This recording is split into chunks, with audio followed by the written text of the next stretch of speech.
And now for the vocal stylings of Tony Bravo. Yeah, we recording a podcast. Comics, movies, games, we so outright geeky. We so outright geeky. He hates it and he's still saying it. I get him every time. It's glorious. No, it's not. We're still looking with a passion to find something to replace our intro theme music. I'm not really looking.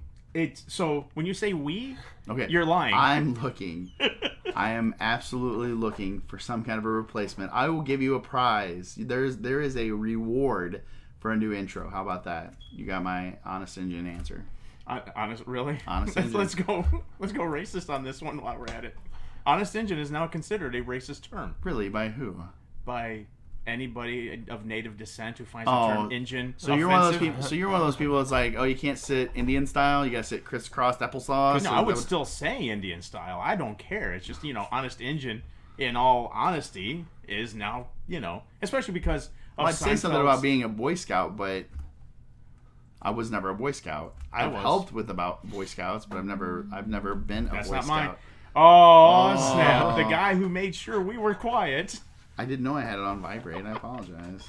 So, we are doing it again out of B-Mad's bunker. Kind of mess with the lighting a little bit. And we do have a guest with us tonight. Our guest, giving us the There Is No Spoon Wave.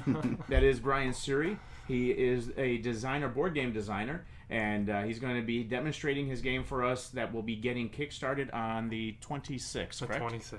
And for those of us that have been following his game, the excitement is abounding, and we're hoping to share that excitement with you. Yes, they even got me into it. Yeah, I'm not even hoping. I know I'm going to, burst excitement. I'm excited. All over the place. You should be. I wonder if I should back my own game. I haven't decided if that's a thing or not.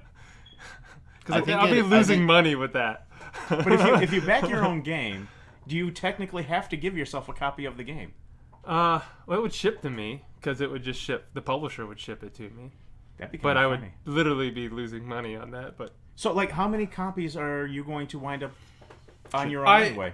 In the contract, they offer me a bundle. I don't remember how many it was. It was 5 to 10. Mm-hmm. So when I signed, I get royalties for the game, and then I get 5 or 10 copies. I don't remember what it is. And then from those copies, I can hand them out to whoever, or keep them and sleep with them, which is what I'll probably do. I almost feel compelled to get a group of people to actually kickstart it for you, so you can have a copy of your own game. I never really even thought about that. I thought, because a few of the other guys that I've kickstarted for them, their respective games, I kickstarted Gunship and Quicksilver, who Quicksilver, the designers of that game are also the publishers of Paradox. They had their own storage unit, so they had copies. I figured you'd be in a similar boat. But we are going to get into this whole Kickstarter thing in super in-depthness. But we're really excited because, here's the real deal Glockenspiel. And not only is he the real deal, the hype surrounding Paradox, not just from, myself, because I'm giddy that I know a guy who not only is making a game, but he's making a really good game. But you've actually had bigger names than obviously me. We've been blessed with the buzz that this has picked up. So, we've been around. So we've really been pushing it for a year. We've been to a lot of conventions. So there's been a lot of eyes on it, and we're just blessed that it's moving as fast as it has been. Mm-hmm. So, well, it's a good game, and we are going to demonstrate it a little bit later. And Brian actually also brought another game to show, because I have made a point of trying to bring in as many family-friendly or cute, quirky games to play, and you did bring Spyfall. Okay, so that will also be demonstrated. So we're going to be more board game heavy than comic heavy, so haha, be mad. It's all right. Today I will be Silent Bob. And the world rejoice. No, I'm just kidding. We love Bob. Hey, as long as we don't sing. Yeah, So, what did I do this weekend of happiness? I went and saw Jurassic World. Did you now? And I was one of the many people. We're not going to do spoilers. He hasn't seen it yet. I'm one of the many. We try people. One of our rules on the show is that if it hasn't been out for at least a week, we said 2. At least 2 weeks, we won't spoil anything. Yeah, it's still the weekend of. Yeah, it's still the weekend. So that's why we're not spoiling. But we will say that $204.6 million in its inaugural weekend. So it has set the record. It beat the Avengers, which Avengers 2 was at 197, but Avengers 1 was at 206, if I'm not mistaken. So it fell just short of the first Avengers, but beat the second Avengers. Very cool. With all the hype that surrounded, technically Jurassic Park Part 4, unless this is a reboot. But it's a reboot that touches base with its history. So it's just a reset. It's not really a reboot. It's not even a reset. It's a sequel where they're not using the same sequential numeration. It's not Jurassic Park 4. It is Jurassic World. It's a whole new storyline. There's all new characters. The only returning creatures, of course, are the dinosaurs. All the other people are gone. They're mentioned and kind of in passing and in various areas, which again I don't want to give away because someone hasn't. I haven't seen it either, so two of us haven't seen it. So, but I had fun. I will say this: as corny and campy as elements of it were, it was fun. I did truly, thoroughly enjoy watching this. And then when it ended, it was one of those movies where people clapped. One lady who sat one row and about 5 seats over from me, she got up and she started to slow clap. And I looked at her and I went, "Are you serious?" And I started laughing at her. And then she sat down. I was like, who slow claps Jurassic Park? I have no idea. And she and people are like doing their own happy As long as she enjoyed it, I mean that's a lot of enjoyment right there to actually give it she tried to start her own little standing ovation. It was brilliant. I loved it. I've not seen it yet. I try, unless I'm really into something, I try not to see anything on opening weekend unless it's me and the Avengers or something along those lines.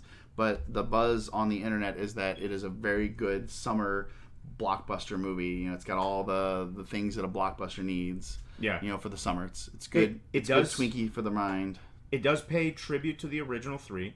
Is there a shaky water scene? Again. I figured that would be like one of the key. You'll enjoy it. It's got the key that your key dinosaurs are there, right? Then they do their key thing. Well, that's not a spoiler. So do they do the whole little scene where there's like the still water and then it moves because somebody's stomping? No, it's just a sound effect. So you hear the, but they don't look at water. Okay. There's 2 storylines that run parallel. One will bore you because it doesn't do anything for the story. It's just there. It's just a storyline where you're like, and we're following these people again. All right. Okay. All right. Okay, cool. The dinosaurs. All right, here we go. Yeah. Guns. Lightning. Yeah. And okay, here's an. Okay. All right. So you get your adrenaline. So it's a roller coaster. It is. Your adrenaline pumping, and then like, let's back it off a bit. And it's not bad acting either. It's just the story. It doesn't do anything for the movie. It's Chris Pratt. Is that who? Yeah, it's Chris Pratt. He does well in there. Yeah, Guardians of the Galaxy and The Office. Chris Pratt. He's set to be Indiana Jones. I'm curious about that. You know what? He already looked the part in Jurassic Park. With the jacket or something? I mean, he was missing the whip and the hat. Yeah. Otherwise, he was already there. Are you trying to compare him because he's done a space pirate and a romping Indiana Jones type adventure? Are you calling him the next Han Solo? I see him in that. Harrison Ford. Harrison Ford. Yeah, I see him in that spot. Yeah. He would be way better than Shia LaBeouf. I don't know if I could handle that. Wasn't he? He was in the fourth Indiana Jones. Yeah. Yes, He was in as Indy's horrible. kid. Yeah, as Indy kid. Yeah. It was horrible. Well, the story itself was brutal. Like, South Park was hands down the best descriptor when they did a half-hour episode of George Lucas and Steven Spielberg raping random people that are in the Indiana Jones movie, and you're watching them in the theater looking, going, "No, don't do it to Indy," and you're watching Indy, oh! It was hands down, because, I mean, you saw the movie. It was brutal. It was the bad. whole crystal skull thing, and all of a sudden there's the actual aliens, and it's not that I'm against the aliens thing, because technically, if you follow alien lore, it's been, that time frame is when the aliens actually landed. And so, I'm not against the aliens. I could have totally had, like, a Men in Black, Indiana Jones crossover, and would have been fine. It's just the way they did it. It's horrible. Didn't feel right. And Shia really can't carry a movie. No. At all. At all. So, if you're watching this, LaBeouf, I don't know why, but we don't like you. He's making inspirational videos now. Is he really? Yeah, everyone hates Did me you see it? thing. Yeah, I've seen that nonsense. And No, I haven't seen that. I didn't know anything about it. What is that? no, That's a thing? Yeah, he's got like a full beard, and he carries signs going, "I used to be famous." Oh, he just recently made this inspirational video of like "You can do it" video, and he's screaming in the video like, "You could do it. You could be anything you want to be." It's you have to look it up. Except for an actor in Transformers. We've actually lost 2 big name celebrities. If you are a follower of wrestling, WWF/WWE, and yeah, I still call it WWF. I mean, going back to what we talked about last week, and when you've known something forever and a day, and all of a sudden someone says, "We won a lawsuit, you can't do it anymore." No, screw you. It was a WWF for me growing up, and that's when the American Dream, Dusty Rhodes, did his thing. And he passed away this weekend at the age of 69. And, so all the W wrestling fans, they're mourning the loss of an old icon. I have no idea. Because you didn't watch wrestling. You did, though. Every Sunday after church, you race home. You had to be home. I had tried to race home, be home by noon, I think it was. It was like noon or 11 it was on. Just Well, I racing was in Eastern, so it would have been 11. I was not unaware of the phenomenon, which is called wrestling. And I knew about Andre the Giant. I knew about Hulk Hogan. I knew about Jake the Snake. But I only knew about the ones that were prominent. And the main reason I got into it is because of the guy that portrayed the G.I. Joe character. Which one was that again? Sergeant Slaughter, right? Is that what he called himself in the WWF? Yeah. So that is what brought my attention to it, or I would have no clue whatsoever. I mean, I vaguely knew about it, hearing about it from other people, but I would not have tuned into it at all without Sergeant Slaughter getting into it. Wrestlers crossed over. I mean, Hulk Hogan, needless to say, was one of the biggest names to cross over until Dwayne "The Rock" Johnson, who I think easily has eclipsed his wrestling career with his acting career. But you had Hulk Hogan forever and a day. Sting had a tiny crossover, not as big. He wasn't even in WWF. He was the other one. He was in WCW, but I think he did a light crossover when the two merged before he ran over to TNA Wrestling. I think he did his guest appearance and then went on. Like I said, I know a little bit. Yeah, well, I mean, they did this whole thing where even afterward they had like a draft, which I know lasted at least 2 years. I don't know how much longer after that it went on. A draft like an NFL draft? Like an NFL draft where each brand, right? So you had Monday Night Raw, they were one brand, and then the Thursday, what was the name of the other? SmackDown. It was its own independent brand, and then they would draft their wrestlers to compete on their own shows, and then at the major events, the two brands would compete against each other, and then the title would go to that respective show, but they still had crossovers in between. So like one dude, let's say with Raw, was holding the title, and someone from SmackDown would come in, show up on the Raw show, and go, "I'm going to take the belt, blah, blah, blah, blah, blah." And that was, sports entertainment for that period. But going back to... That's what they call it, sports entertainment? It's called sports entertainment, yes. I mean, these guys truly are athletes. To do half the crap that they do... Oh, no, I don't deny that. I mean, athletic phenoms. I mean, yeah, I know it's all fake. I mean, obviously, you're not, lighting a secret here. We know it's fake, but at the same time, it's what really amused us, entertained us as kids for the longest time. Bam Bam Bigelow, that was another name I was going to say. He crossed over a little bit. He was, as a matter of fact, in Major Payne. He was the guy that fought Major Payne. So speaking of crossing over, Dwayne "The Rock" Johnson just had a movie come out, San Andreas. Yep. How did it do this weekend compared to everything else? It's a disaster movie that no one cares about. So it was not the summer blockbuster that everyone thought it would be. No.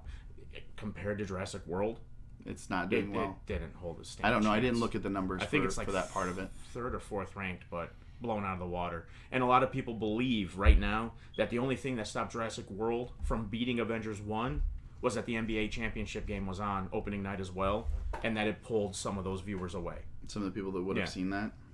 So, rest in peace. Yes, the American American Dream, real Dusty quick then? Rhodes. No? No, well, we can't. I was going to do it all in one shot with the other guy.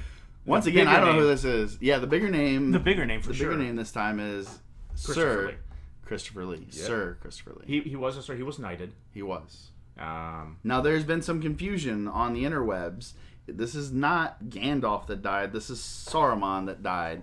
So, Sir Ian McKellen is still alive and well. Actually, I shared onto the Facebook page his little, I guess, farewell to his friend because they were friends. They were in very real close. life. Yeah. So I shared that on there. And Christopher Lee, I did do my homework on this one. He made his first small screen debut on a show called Kaleidoscope back in 1946.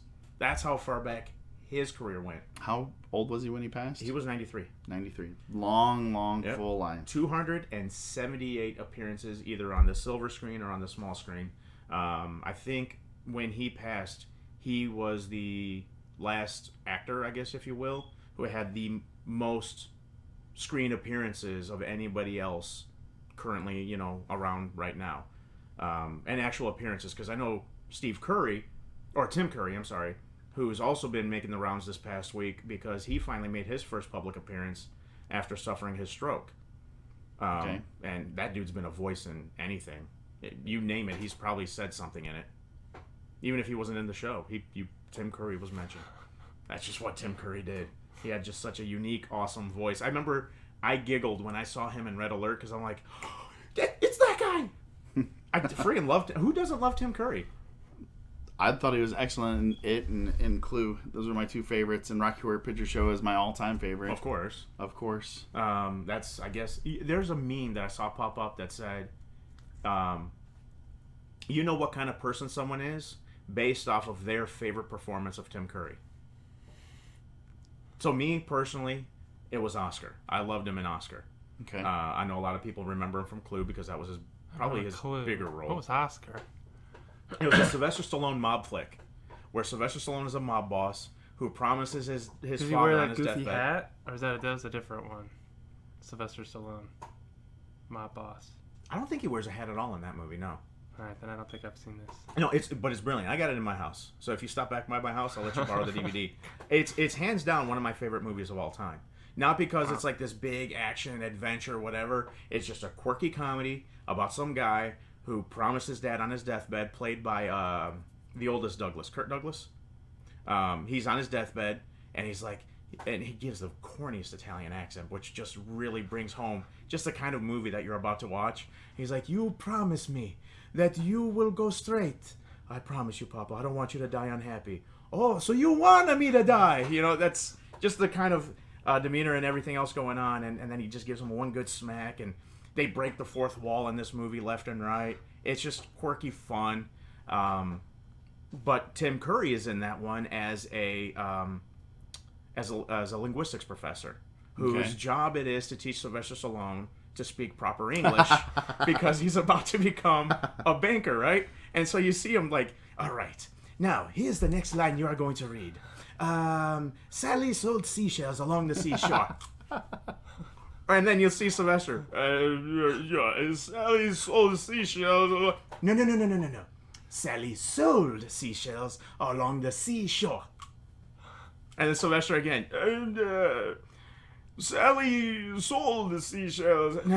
Okay, let's try to find something easier for you to say. and it's an all-star cast too. It's late huge 80s, ensemble. Late 80s, early 90s? Early 90s, I want to say. It's got Marissa Tomei in it. It's got what is it called again? Oscar. Oscar. Yeah, brilliant movie. Have fun with it. Christian Kane is not in it, but as I've promised, I will make one Christian Kane reference per episode because that's what we do. We love you guys. So yes, now I guess 1991 comedy slapstick. Oh yeah, there's a The lot of cover slapping looks for sure. familiar. I never heard about it. Really? It's Oh, no, it was one that I brilliant. did not know. It was brilliant. But to go along with what you were saying about movies, the reason I was looking at my phone for so long is I found it. Spy was number 2 for the weekend. That's the one with Melissa McCarthy. Playing Melissa McCarthy. What did I say? No. You said her name right. I was actually having this Oh. rant with him earlier. Melissa McCarthy plays Melissa McCarthy in every movie, regardless of what her character is. All right, you're a drug-addled maniac. All right, and then here's Melissa McCarthy playing herself. Okay, now you're an FBI agent. Okay, here's Melissa McCarthy playing herself. All right, now you are the most intelligent doctor of all time with kung fu ability. Okay, here's Melissa McCarthy showing kung fu chops. I love the girl. She's funny, but I have yet to see her play something other than Melissa McCarthy. Playing in whatever role movie. she Yeah. has. Okay, I get you. The Rock, San Andreas, took 3rd place, and it's 119.3 million gross since its opening weekend 3 weeks back. And then Insidious Chapter 3 is... Wow, it's not doing so great. It's only done $37.4 million. I didn't realize there were 2 other chapters of Insidious. I had no idea either. And then Pitch Perfect 2 held up better than the other movies in the top 10 with a minuscule 21% drop on its 5th weekend to add another $6 million, and it's now 170.7. Do you want to talk about the Daredevil news? The Daredevil news where the guy who played Shane in The Walking Dead, whose name you wrote down for me, sir. John Bernthal. He has been selected, plucked from the tree of actors to play the role of the Punisher for the upcoming season of Daredevil. You haven't seen the first Daredevil? I've seen Netflix Daredevil. Okay. Yeah. Hands down, one of the most brilliant shows I think I've ever watched in my life. They did a great job with it. I've never cared for the character of Daredevil. He's never been one that's like jumped out at me where I've gone, dude, this guy is so cool. You know, he's a blind guy who's technically not really truly blind, right? Right. I mean, he has a way to see, not just like with an enhanced hearing perception. Like he has some form of vision. It's not obviously regular 20/20 full color, but he has like a weird vision. And he knows martial arts, and he wears a big red leather suit, depending on which version you're watching, or if you're reading the comics. So he's never really jumped out at me. This has hands down been one of my most favorite shows ever that I've watched. And so now to see the Punisher come in and to see what dynamic he's going to bring to the show, because let's not forget, Agents of S.H.I.E.L.D. are supposed to bring these 2 guys in and work with them as well in some of their later episodes, because they're floundering without it, really. I mean, Agents of S.H.I.E.L.D. is just not doing well. No, it's not. It's only good when it comes around to the time of the movies. That's the only time that show is any worth watching. It's worth watching in any way, shape, or form. Which is sad, because the S.H.I.E.L.D. agents in the movies they do a decent enough job. No, they've always been background everything. I mean, S.H.I.E.L.D.'s always been the group of people that come in after the Hulk tears up a city. Right. They're basically the Men in Black of the Marvel Universe. They come in, they make you forget about it, they fix everything back up, and then they move out of town. That reminds me, what brand is Men in Black? Are they one of the big 2? Because there's a comic book series as well. I just wasn't sure if it was Marvel or not. I don't know. I'm still trying to find the show that Beth is in. Oh, okay. So I apologize. No, that's all right. We'll forgive you this one time. I'll figure out that one as well. Well, it's not that important. What was having the Men in Black crossover with? Well, just the fact that he mentioned that the Agents of S.H.I.E.L.D. are Men in Black. Well, there was a new movie that was having crossovers with Men in Black. I didn't hear about this at all. That'd be cool. I mean, I'd like the Men in Black. I enjoy... Complicated. That was the name of the show. Oh, okay. That was the name of the show. Or that is the name of the show. Complicated or Complications? Complications with an S, and that's on USA. At the Jurassic World, June 18th was the release date on that. Okay. It's not the trailers. So it hasn't. What do they call it before the trailers? No, so it hasn't premiered yet. No, it's this week. So it has a lot of buzz. Where there's some doctor who goes out and goes on like roid rages.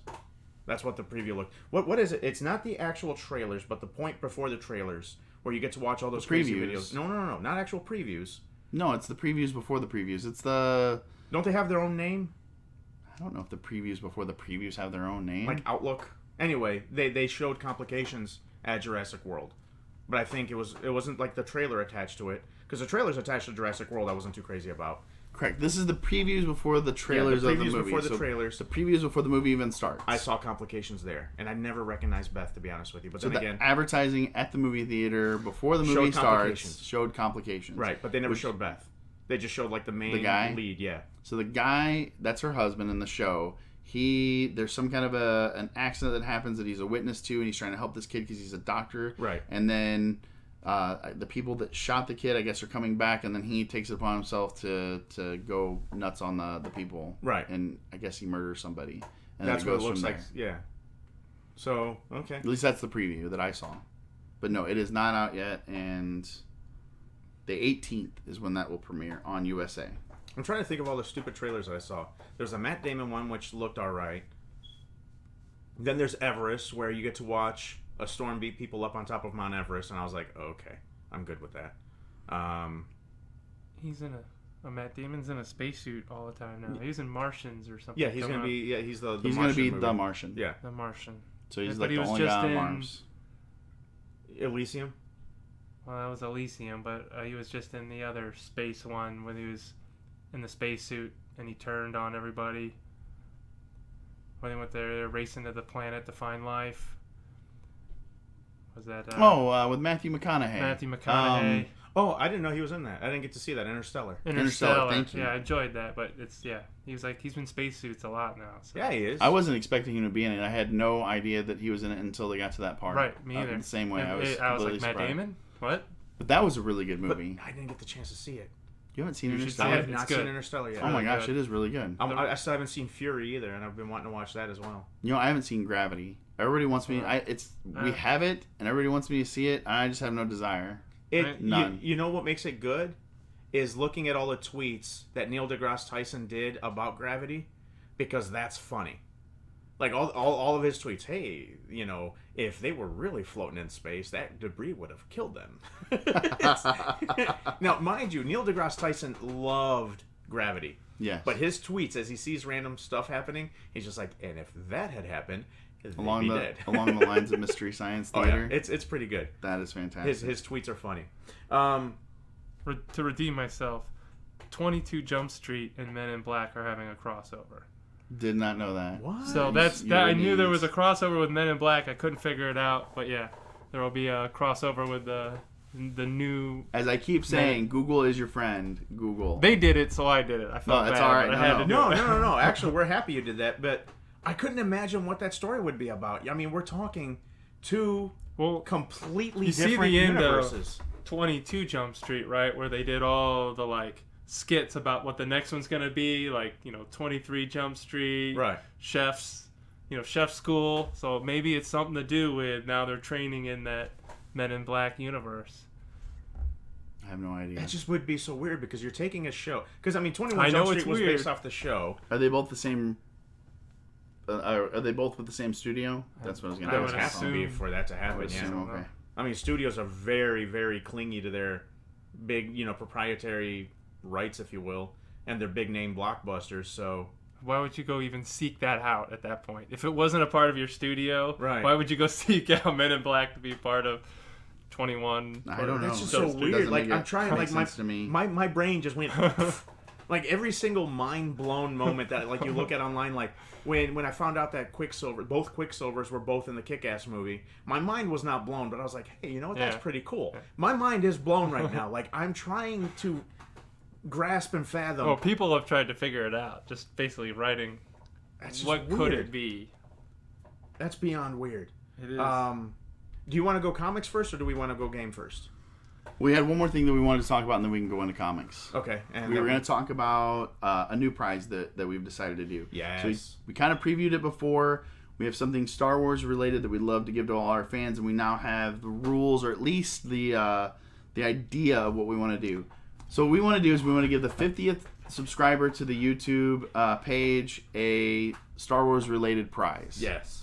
So go to the YouTube page, watch these videos, like them, share them, comment, but subscribe is the big thing. We get to 50, we're going to send out another prize. Yes. And Heidi received hers the other day. We have that link up on the Facebook page where she sent us a picture of it. Ooh, look what came in the mail today. She was very excited, She very just happy. could not hide it. She didn't want to lose control, but we think she liked it. Editing. Once again. That was brilliant. Tony likes to sing and we have no idea why. Because it's fun. Although I hate musicals, so go figure. Like I just was watching the musical episode of The Simpsons. Hate it. Absolutely hate it. Hated the musical episode of Psych. Hated it. I don't like musicals, You but I didn't like know the singing. words. I think if you know the words, it's maybe. Well, no, because I liked Gallivant. Gallivant was one big musical, and I had fun with it. But Did you Oh, like that was Rocky that, Horror yeah. Picture Show? except for the singing parts, yeah.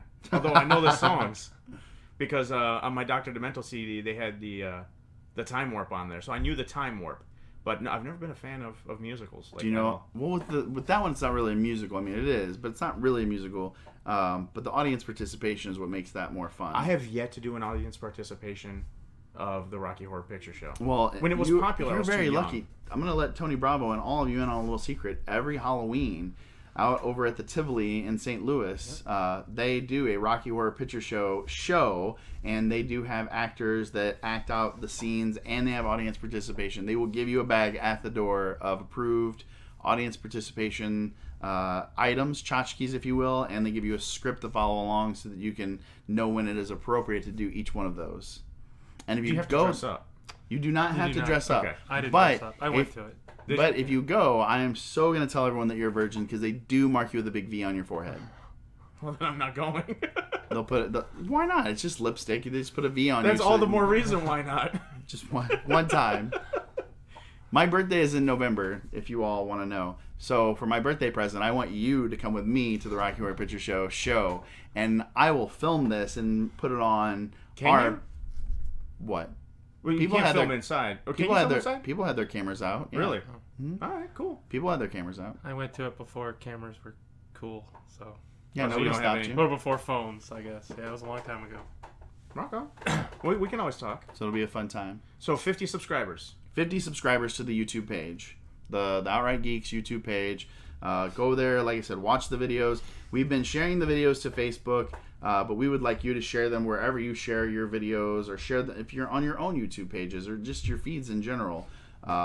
Once you subscribe, then you'll know as soon as we get another episode out, and I will do my best to get these out in a timelier fashion. It's been a little challenging for me because we're doing a new version with the videos, so I'm learning some stuff as we go along. And yeah, we're still developing. We're working on it. It's a work in progress.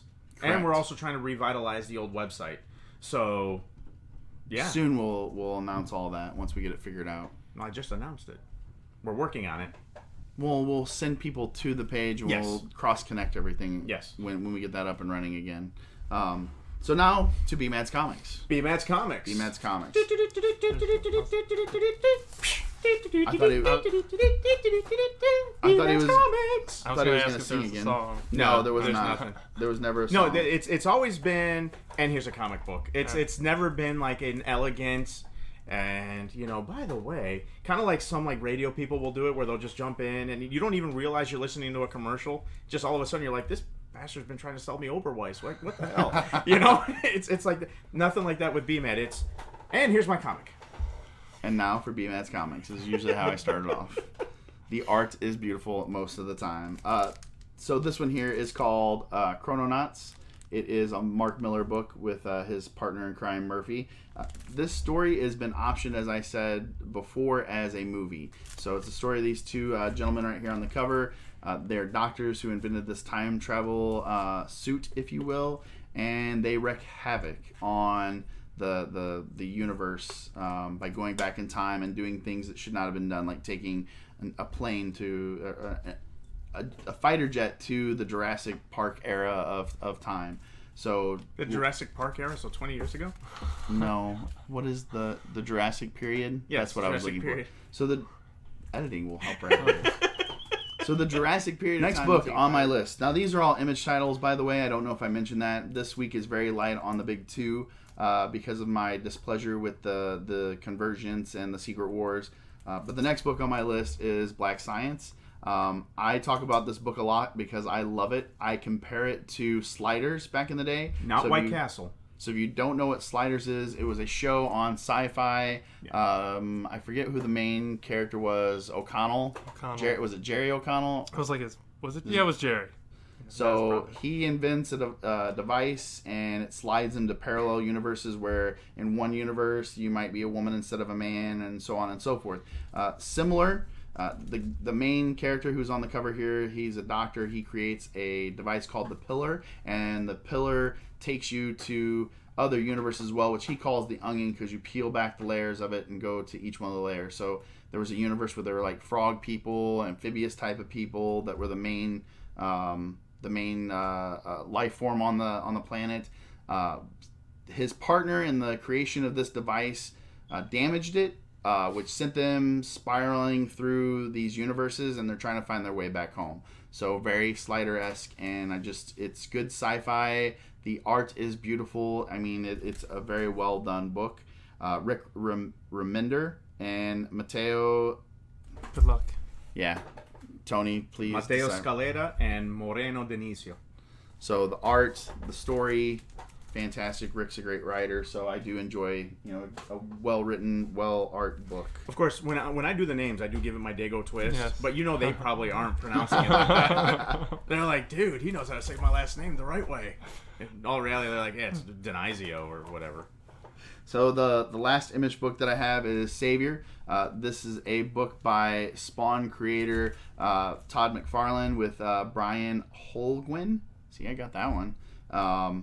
The art in here is beautiful, but it's not my normal style. I don't usually like the art that they have in this one. It's kind of a painted style. Is it Todd's standard art, though? I mean, is it definitely Todd's?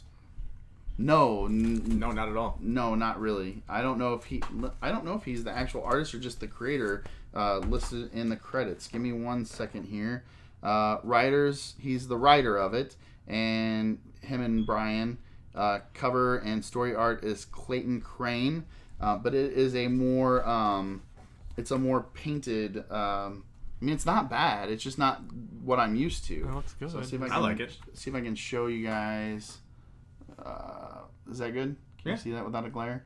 So it's not bad art in any way, shape, or form. It's just not something that I'm used to. It's more of a painted style. But it's a story of the guy on the front cover there.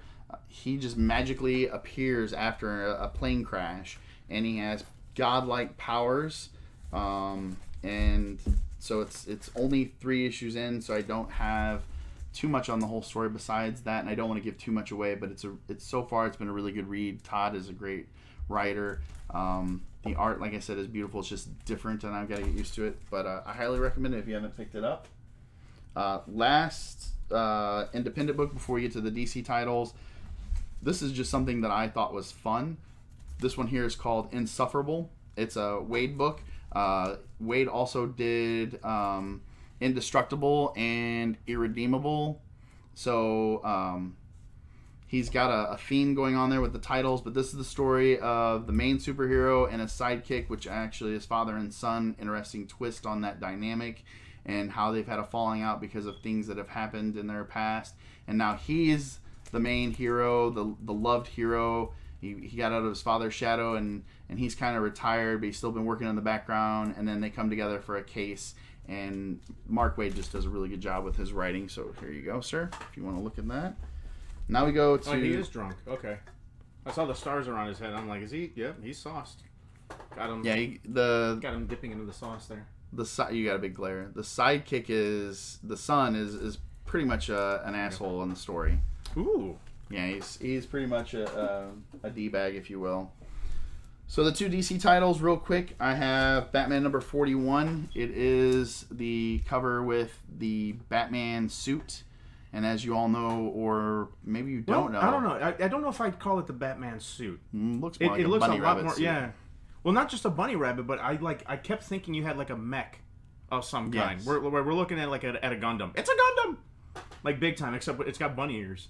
So once again, this is after the He's trying to pick up Local 22. this is after the convergence, and Batman does have a gun in his hand because it is not Bruce Wayne in the suit. This story, it's number 41, so it didn't reissue as a number 1. Greg Capullo and Scott Snyder are continuing the story that they've been doing in this book. So the art, Capullo is a phenomenal artist. It's the same. I don't know if I agree with the Bat Bunny mech, but it's not Batman on any level. You know what that looks like? It looks like the Iron Patriot to Iron Man.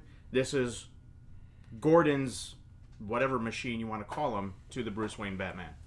That's the correlation I would make. Okay, I can see that. I was sitting there just throwing around the idea that it was an Iron Man knockoff, but well, it is. It's my own personal but like opinion. a War Machine knockoff because it's the knockoff off the original.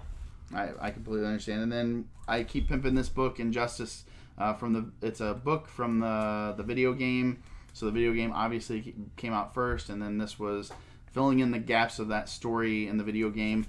This particular one is how Oracle gets out of her wheelchair and becomes Batgirl again and joins the fight against Superman and his whatever Tyranny. his regime. So those are my books for this week. And Go out and buy some comics, guys. on top of that, we're going to post them up to Facebook. Bruce Timm, you said is his name. They released like a whole bunch of Marvel versions of his DC style art, I guess. Yes. If I'm Bruce wording that Timm correctly. did the art for the comic series, Batman, the animated series. He does the movies. There's a new one coming out, which I'm going to post a trailer on there. So the new one is their Elseworlds type take on the big three. So Superman has a goatee and he's kind of a darker Superman. Batman is not Bruce Wayne. Batman is Man-Bat, even though they're calling him Batman. The guy, what was the guy's name that became Man-Bat? The Doctor. It'll come to me in a minute. And Wonder Woman. They're all darker versions of themselves. And they've been giving previews online. And they've been darker previews. Like Batman goes after Superman goes after Brainiac. And Brainiac's this little kid.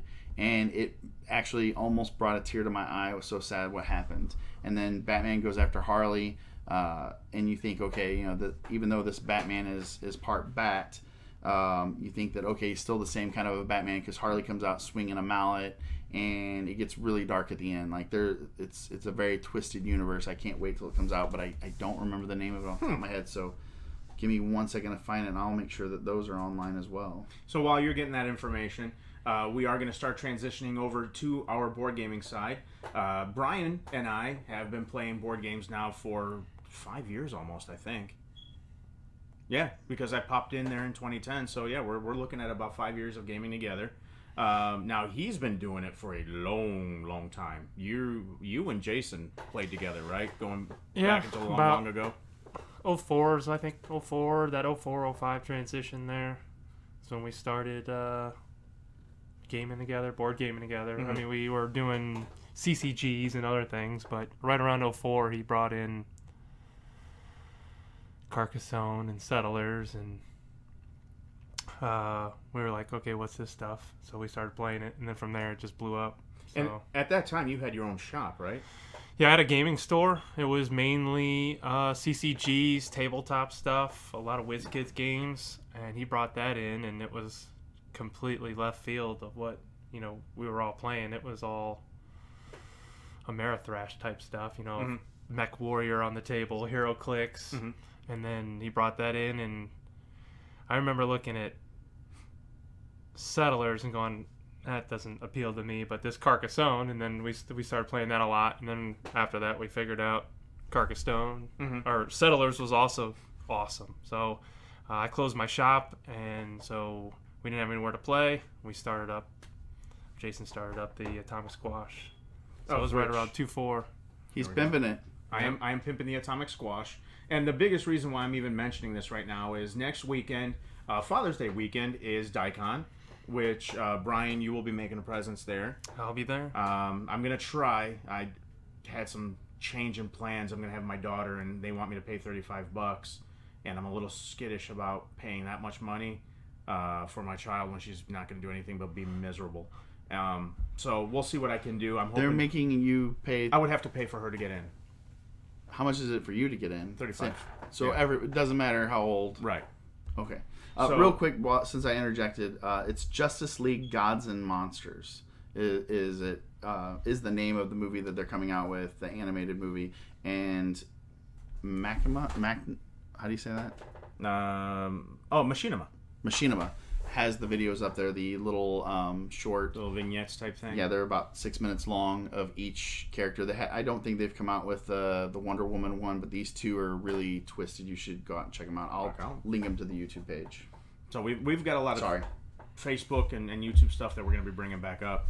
But going back, so Atomic Squash, you are also a member, and Atomic Squash does have its own little board gaming section in the Daikon area, because Daikon is basically 3 different gaming types. You got your miniatures, you got your pen and paper RPGers, and then you got your board gamers. And I guess collectible card gaming falls in under the board game bubble. And Yeah, so you have your Legend of the Five Rings. I always call them Lord of the Five Rings because I'm trying to be like stupid about it, but I'm not, because I don't follow the Legend of the Five Rings all that closely, but I have seen it where they dress up, they cosplay it, and there's like a whole lot of like pep rallies going on as they play the game. Bit. Yeah, in the beginning there's a lot of chanting and stuff, but after Kerplah! that, yeah, after that they dig in. But yeah, in the beginning there's a big, they get revved up. Oh yeah, they do. And well, throughout too, at least at the 2 Daikons that I've gone to, one was really big. The second one, the Legend of the Five Ring guys, they didn't have as much going on. I guess it was like a down year or whatever. Jason, which if you go to the Facebook page, you will see my interview with him. He's running the Atomic Squash portion of Daikon. Yeah, I saw that they had kind of like a down thing going on, but they like samurai, so they'll dress up and get everyone riled up, and then whatever happens at that game, at least the way I've understood it, gets written into their storyline. So you can play a game, me and you can duke it out in a game, and I beat you. This becomes a permanent part of their actual anthology, Okay. which I think is kind of neat. I just want to interject. I went off screen for just a minute to go grab something. Tony likes to point out how I do not play games. I am a very avid video game person. I do have a PlayStation and now PlayStation 4.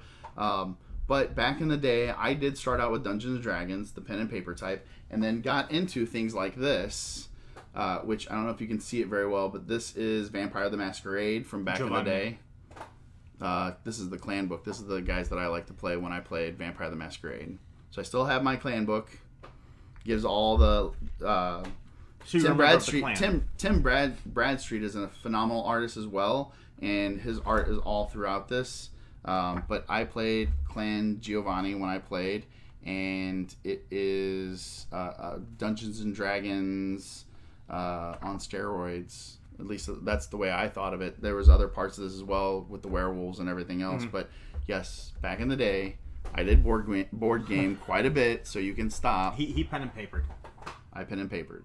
Which that's cool. I still will tease you because you don't do it today.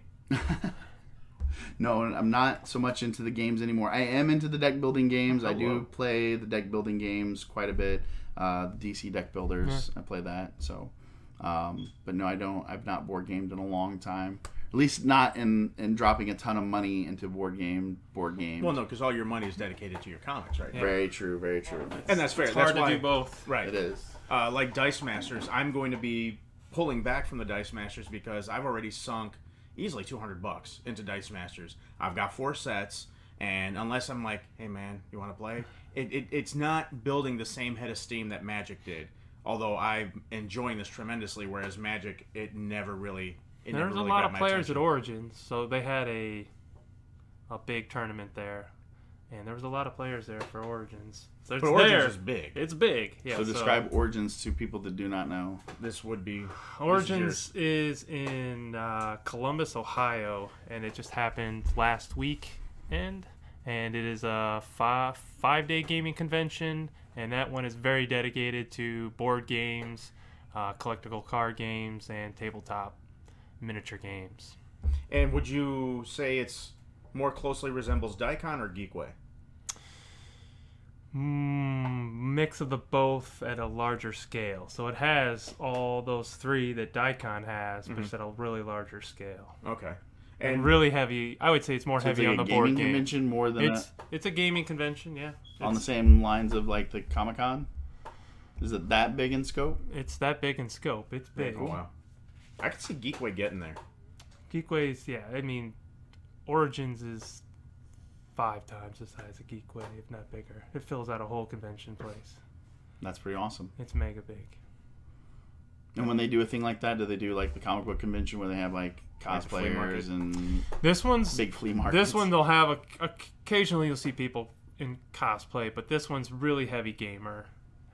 Gen Con, you're gonna see your more of your cosplay stuff. Gotcha. Well, Gen Con also kind of engulfs a lot of other aspects. Everything. And from what I understand, I mean, Gen Con was so huge that when they made their threat of if you pass this, whatever the equality bill was in Indiana, that in a nutshell boiled down to you can be denied service based on your sexual orientation if the proprietor so chose. The Gen Con people actually said, well, you do this and we'll back out. Now, unfortunately for them, while that threat did hold some weight, they're like contracted out to like 2017. Yep. So they're locked in for the next 2 years at least, and then we'll see what happens. Brian Suhre, board game designer. We have been, he's been interacting with us. So he's a fellow outright geek. He's been actually following the show. You're number one fan, right? Number one fan. Okay, cool. Our number one fan. And he is going to be releasing a game, which is going to launch on Kickstarter on June 26th, that we know and love as Brian's Song. Of course, the name that he's using is Paradox. We're now going to tilt the camera so you can actually look at the board, and Brian will now describe Paradox to us, what it is, where it came from where we played it when I first started looking at it to where it is today. Is that good? So, what is Paradox? What world are we looking at here? Well, we're looking at 15 of these planets in this universe. So what Paradox is a sci-fi puzzle game where we are playing scientists fighting against this monstrous anomaly called the Quake. And that's represented by this little piece here. And what's happening is this quake is ripping through time and space, and it is removing planets from the universe. So as scientists, we are trying to reconnect these planets by saving the past, present, and futures of these worlds. I don't know if I can show this. So each world, there's 15 worlds. Let's see if I can get them in there. Yep. There is a past, a present, did I do that right? And a future. So if I can get them all in there. I don't know if I can. I can. I'll lay them down flat. So when you put these cards together, they kind of make a triptych with the 3 cards. So basically, It's in there. yeah, he's got it. So basically what you're trying to do is, that's pretty much the theme of the game. You're trying to save these planets, these worlds, and you're fighting against this quake that's going around fracturing them. The mechanics of the game are basically centered around this engine here of these 5x5 grid of chips that are each player has in front of them, and they're going to be playing kind of a little game of Bejeweled or Candy Crush to harvest out these chips and spend those chips to save these worlds. So if you see, each of these worlds will give you, in this upper corner here, a colored resource that they need in order to save them. So this one here is, I believe, one red resource. Brian, you can have Mr. Bravo there show your cards if you'd like. He's a little closer. Oh, Mr. Bravo. There we go. I don't know if you can see the grid. Yeah. But there are 5 colors in the game, and there are 3 symbols on the game, all spread out on these chips. And all these chips are taken out of a bag randomly. And basically on your turn, what you're going to be trying to do is you're going to be trying to make 4 or 5 light colors in a row or a column, kind of like a match 3, but this is match 4, match 5. On your turn, you can swap any 2 chips on the board as long as they have the same symbols.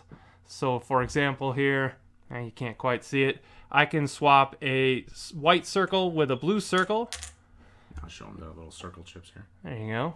Do you have to be right next to each You other? do not have to be next to each other. They You can got be an X anywhere. and an X. Yep, So I can just do these 2 here. Correct. They can be anywhere on the board. That's kind of Okay. what's different than your, more app style games like this, like the Bejeweled. So whenever you make a match, it comes out. And depending on if you make a 4 or 5 match, when you make a 4 match, you earn 1 resource of that type. So I made it blue, and if you see up here, some of these take different colored resources, and I would spend that on that card in order to save it. Your chips drop kind of Tetris style, and then you refill your board with new chips. So basically, there's always this stress of trying to make the matches to generate the resources to save the cards that are moving down this timeline, because you only have so many turns in order to save them. So there's the stress of that. Then on top of that, every time that you save a world, every time you diddle with a timeline, depending on if it is past, present, or future, this quake marker will move a number of spaces, and if it lands on a stable world, it'll fracture it, and it no longer exists. So what you're fighting to do while you're trying to save these worlds, you're also fighting, trying to flip these worlds back over and making sure that they're safe at the end of the game. So there's a lot of pressure in the game, along with a lot of fun of this matching system here in the middle. Of which I can personally attest because I've been following this game. As I said previously, we've been looking at a good 2 years now. And Yeah, it's close. I really have enjoyed this iteration that is before us today. Now, this artwork is... B-Mad, how would you describe the art? The art is beautiful. The art is beautiful. Where... I know you were telling me earlier, where does this art come from? We've got a good crossover here because we have 15 worlds. You might be able to flip that over now, but we have 15 worlds. That might work. Yeah, a little bit of a glare. Yeah, let Mr. Tony do it there. We got 15 worlds, and each world has been drawn by a Chicago artist. And we have quite a few, top names here. We got Gene Ha, Jim Terry, Hillary Barda. See, this guy is of Phineas Jones, Steve Seeley, Kyle Brees. We've got Chris Boyd, Kazuki Sasaki, and Tim Seeley. And you've got quite a few there. Tim Seeley rings a bell to me. Yeah, there's, I think it's Teen Titans or something like that. I think so, Teen Titans. Ryan Brown, Dav Punk, and Juan Averillo. So that's the 12 that we have. The other 3 that are still being wrapped up with art, we're waiting on those, and I can't wait to see them. And so we've got big name art. We've got, in my opinion, a big name game. Right? This is a phenomenal game. And one of my favorite things, like he was saying, I mean, you have this whole Bejeweled, Yoshi Cookie, as one of my friends like to chant. The making of combinations here. We're going to go ahead and flip this around so we can see the actual grid. Now, I want to ask real quick, because I am a player of this game during the playtesting phase. The center portion here, where it says Anomaly, is that to replace the Anomaly card? Correct. That is one of the changes that we made. So now there will always be a set of chips out here at all times. Oh, all times. All times. So now what players can do is they can exchange with them as though they're on their board. So I could give up this yellow and take the blue onto my board. So before it was you were waiting for an anomaly to come up. Mm-hmm. Now the anomaly is always there. But now there's a chance the anomaly will be turned off for a round with a Nebula card. So now when a Nebula card comes out of the deck, it goes here and turns it off for a turn. Oh, wow. So it's kind of a reverse where you are anticipating an anomaly to come up. Now you're kind of hoping that a Nebula doesn't show up. So it's a little bit different, yeah. Now, on top of that, and now there's only 3 chips where there used to be 4. There used to be 4, right. And in addition to that, is it always populated or is it always refreshed? It's always just it's that right there. At the beginning of the game, we draw 3 random chips, a triangle, a plus, a circle to fill that up, and that's what it is. And the only way it changes is when players exchange with it. Nice. I actually like that. Yeah, it gives. Well, the problem with the anomalies before is that players were forgetting that they were there, and now that it's always there, players always know that an anomaly is always available to use. Another aspect that I like about it always being present is, in addition to the stuff that you said, the fact of the matter is that it is always available, and now the ability to make 4s and 5s is much more prevalent. Let me go ahead and move the grid just a little bit closer. There you go. That shows up nice. So here is your 5x5 grid that Brian was just telling us about. And, go ahead and show us your typical turn where you're going to try to make either a 4 or a 5. Now, I know a 4 already exists. So what happens if you have a 4 that already exists like that? You spend one of your action points. So on your turn, you have 2 actions. And with an action, you swap any 2 chips on the board as long as they have the same symbol. So if your board ever drops or you fill a match already, you can spend 1 action and go ahead and collect it. In this case, where there's a 4 here, I'm just going to go ahead and spend that 1 action to swap 2 chips. So I'm going to swap a blue plus with this yellow plus, and I'm going to make a match of 5. And that match of 5 would be great for this present E card because it has a blue 2. Let me see if I can get a clean picture here for you guys. Here's that blue 2. As you can see in the top corner there, it's a blue. And so I would get to collect my resource chips here, and I get to keep 2 of them. That's correct, because Correct. I through 5. And I would pay for this card. Which means now this will score so long as that planet continues to exist and hasn't been Correct. So we have what we call a training mission. It's kind of our beginner mission that we want you to learn the game with. And if at the end of the game, any of the worlds that you have in your score pile are fractured at the end of the game, meaning they've been flipped over, you're going to lose 1 card from your set. So it has a little bit of set collection. The more cards that you have in a world, the more points you'll get. So by having it fractured at the end, you're going to score less points. In our category 3 Quake is kind of our advanced game. All the cards from that world are go to the discard pile. So if you had all of Elysium here and E was fractured, you lose all. So you're really focused on making sure that that world is safe. Now, the names of all the planets, is that set? That's set. Okay, cool. I like Elysium. We like everyone likes Corn Dog. This is a great drawing. This guy kind of starts off with a spear, and then he gets a cool hat and some nice boots and a corn dog. And then in the future, he's kind of riding the head of this thing here in a little space. That's the Steve Seeley art. That's the Steve Seeley. Is different than Tim Seeley. Yeah. Tim Seeley is the artist of Hack Slash, and Steve Seeley, I did not find any comics that he does, but he has a lot of art online. Okay, very cool.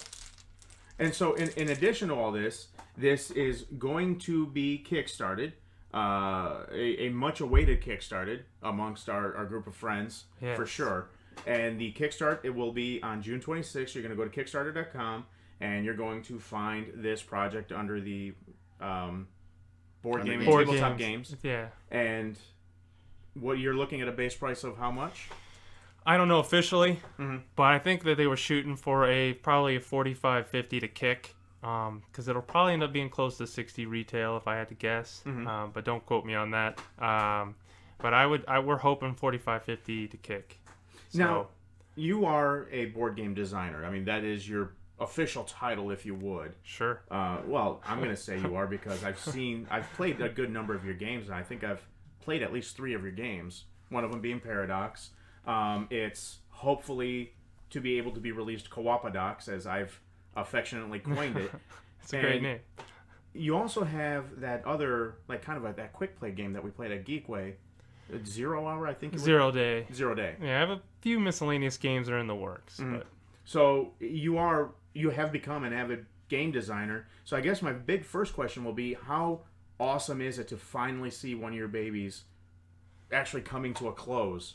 It's awesome. I'm excited. I mean, I hope it kicked. So, I mean, that's kind of what we're waiting for right now. Is if we do kick, it's gonna go to production, and I can't wait. Now, truly, sincerely, do you really believe that this wouldn't make it through? Do you feel very optimistic about this one? I feel good, but it's weird. Like, I've seen a lot of great Kickstarters just not get any love, and it's hit or miss. So there are a lot of great Kickstarters launching in June. I mean, there is a lot. It's a hot month. So what we're looking at is you are the Jurassic World to the Avengers 2 and all the other big summer blockbuster hits is how you're correlating this. And I can see that. I mean, if there's other really big name games that are dropping at the same time, and if they have because big production companies have also started using Kickstarter to launch their games. So you do have your iYellow or Yellow. You do have your Queen's games. You have your... Even Archie Comics is getting into it. Yeah. Oh, yeah. So a lot of people gave them crap and said, why Kickstarter? You guys are a big company. And they're like, no, we're not a big company. Marvel, DC, they're big companies. We are not. And that's how we're going to do this. And it's funny you say that because I could see Marvel or DC try to kickstart something. That's the nature of crowdfunding today. And that's also another discussion for another time. Definitely. In addition to this, we always try to bring to you the big family game, the big fun game. You had Spyfall with you. Is it still... Yeah. Well, I have a question for you. Yeah. Sure. So, you're going to put this on Kickstarter. I see a lot of Kickstarters where, like, okay, if you put in $5, you're going to get, like, your name mentioned when they do a book. Because I've Kickstarted a few comics myself. Not me kickstarting them, but I've funded a Right. Kickstarter. You've backed a project. I've backed a project, yes. So like if you put in $5, you can get your name in the book, or you get some kind of a name drop. You put $10, you get the book, and you get $20, you get the book plus an original piece of art. You do a digital. So what are the different levels that you're gonna have with this game? Well, that's our like Kickstarter exclusives and stuff is what you're getting at. Well, right now the publisher is looking to try to get. We have a card in the game. It's like not a first player marker. We call it kind of a last player marker. It's our chief scientist marker. They're looking to get a pledge, or for everybody, I'm not sure how they were going to do it, where everyone can send in a 2x2 picture of themselves, and then they can have that put on the badge. So it kind of makes it unique for them, for everybody. Personalized. So Anthony would have his mug on his own little chief scientist badge, And nobody wants to see that. Besides that, we have a lot of scenarios that go into the game. We have a scenario called maelstroms, flares, breakthroughs, forms. All these things are so that you could shuffle it into the game, changes it up a little bit, and really that's what we're looking to do, is just kind of expand the game and improve the game's quality. I think our main goal right now is to make sure that these chips are going to be the highest quality that we can get, and so that they will have longevity for everybody that when they play it. So when anybody tries to spill anything on the game, it doesn't warp it or anything gets ruined. I really like these chips, though. I got to be honest. Like, I'm fascinated. It's a wood plastic composite. You said, right? Yeah, it's wood plastic composite. No, okay. Oh, I don't touch your stuff. You don't usually allow me to. But this isn't mine, so that's why you can. Oh, okay. And Tony you're the usually no let me touchy touch. guy. You're the, no glove, no love. Like, don't touch this comic without the white glove guy. So To this day, I still remember B-Mad's twitch when Kat had grabbed one of your comics. oh my God, that girl does not deserve such and a about comic book. broke the spine, and you could see his ears bleed. I had a vein pop out of my forehead. She was just manhandling this book, and I was like, "Hey, can you be more careful?" She's like, "What? It's just," and she started flinging it. Like, what? What's wrong with it? It'd be like me grabbing your stuff right now, and just, you know what I mean? I'm sure Like you running have, it through the shredder and going, "What? What's the big deal here?" Yeah, it was pretty crazy. So another question that I have: so variations of this game, are you gonna have other worlds? I see the worlds that you have now, and I see the art that you have now. But will you do other art in other worlds? Oh, that's down the road. Down That's the road, like something- cart in front of the horse type thing. Okay, Like okay. we're set here with these 15. We just want to get that base game going, and if Gotcha. if everybody loves it, I mean, I kind of have that.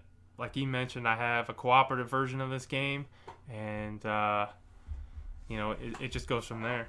And that cooperative one is the one that I have affectionately titled Cooperadox because why not, right? I mean, the original name, like I gave it at the beginning of this portion here, was we were calling this Brian Song for almost while. a year solid before the name Paradox finally, came into play. And I'm not going to lie, I was a little disappointed because I was so fixated on Brian's Song. Would you buy a game named Brian Song? I don't think so. Well, honestly, it's if the game is good enough. I mean, like I've bought Gunship. I enjoyed the game Gunship, but I mean that's just the name of the game. It's Gunship. Quicksilver is an airship racing game. I never think of Quicksilver when I'm playing the game, but there you have it. So with that being said, yeah, I'd buy Brian Song. Absolutely. So the other game, as always promised, we want you to find games besides Paradox, which we definitely want you to jump on board and kickstart. Here is the small game, the fun game, the game for you non-gaming gamers to jump on and go, oh man, that really does look cool. And this is where we always do we're going to leave B-Mad in the dark. He didn't know about Spyfall coming out. No. This is my shtick. Can we get... He loves springing a game on me. This is Tony springs a game on Bob. Yes, that's it. Here's a game we're springing on Bob. It is called Spyfall. Now, you've heard me try to explain a game. I'm not good at it. That's why Brian... Oh, crap. They just busted out a timer. Hang on. Brian... All right. Well, this is Spyfall. All right. And basically what it is this game has a bunch of decks of cards that have all these locations on here. So the locations are like a hospital, an embassy, a day spa, a beach, a bank, a polar station. That might have been my doctor. Zoo, supermarket, submarine, pirate ship, and there's a bunch more. So what's going to happen is that there's a deck of cards for each of these locations, and you randomly choose one, and the person who sets up the deck pulls out one, and then I'm going to pull out 3 cards because there are 3 of us. I'm going to shuffle this up. 2 of the cards are going to give the location. So 2 of the cards may say amusement park. The other card says spy. And what's going to happen is we're going to be asking each other's questions referring to the location. Now, the spy has no idea where we're at, but everybody who else sees the card, let's just say it's amusement park, we know where we're at. So if we were at the amusement park, and I had the amusement park card, I'm just going to ask you circles or squares. And you would think to yourself, maybe saying Ferris wheel, because there's a Ferris wheel on the card. Actually, that out, because we can all look at this. Okay. So you would say circles, and I would probably believe you that you have the amusement park card. Then you'll ask a question to you'll have to ask a question to Anthony. You can't ask me back one question. So basically what we're trying to do is we're trying to trip up the spy and figure out who the spy is, because he has no idea what circles and square means. And the spy is trying to guess at the location of where we're at. Okay. We're going to set an 8-minute timer, and whoever can guess first. If the spy can guess where we're at, or if we can guess who the spy is, that'll go ahead and end it. That's pretty much it. Okay, I got it. You guys ready? So now here's my one question I have to ask real quick, because you said it's up to you guys figuring out who the spy is, or the spy figuring out where we're at. Where the location is. How, are you allowed to say, oh man, we're at the space station, for example? Like, as a spy, would I be allowed to say that? You'd stop the timer and say, we're at the space station. That's your guess. If you're wrong, then the other two will win. Oh, okay, because you know I'm the spy, obviously. Because you'll know that. Gotcha. So the spy is the one trying to guess the location. So the people who have the location are trying to give questions and answers that are vague enough not to give away the location. All right? The other two will eventually... okay. There we Got go. it? So I'm going to randomly pass these out. I have no idea where we're at, and I have no idea... So just look at it secretly. Okay. All right. So starting with me, I will ask a question. And... let's see. This is the tough part, too, because you gotta be vague. Right. We'll start with Tony here. Mm-hmm. Old or new? New.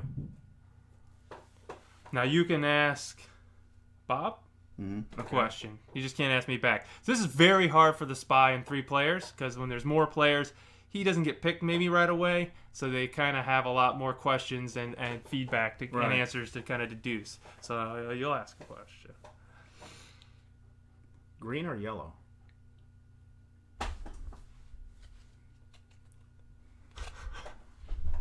Yellow. No, I have to ask a Now question. you have to ask your question.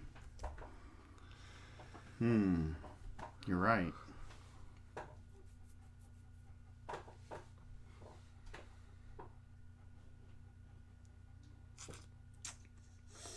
We have to start with a timer, but it's all right. Oh. We're good. We're good. I'm like, it must not have a timer on me. We're good. Wheels or legs? Wheels or legs? Legs. Okay. Everybody's kind of wondering. All right, so it didn't sound that great.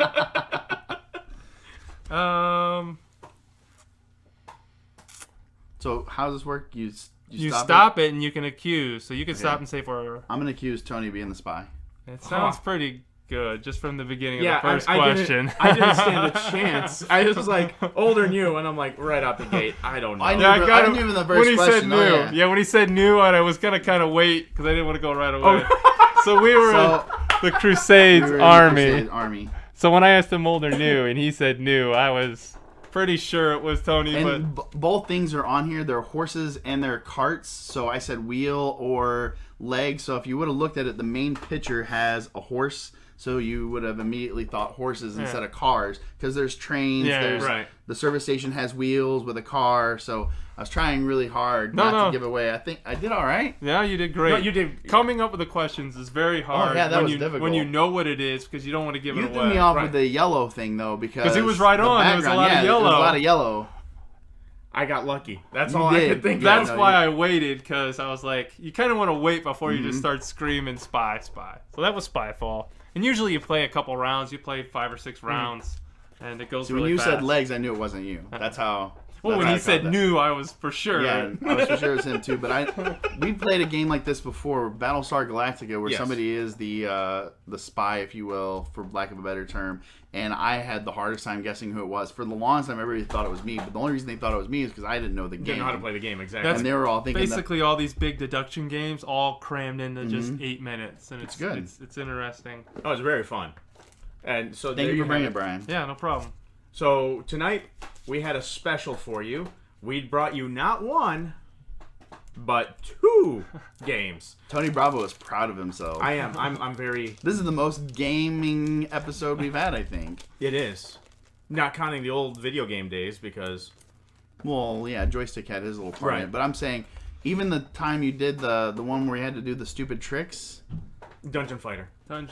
Yeah, the stupid tricks. We got lots of great we didn't even get coming for that. Yeah. We didn't get a lot of time with that game. No. You know what I mean? We didn't get a lot of time with it, but we got enough where we can describe it, but nothing as elaborate as what we've done today, which bravo, Tony Bravo, Tony Bravo. Global golf clap for you.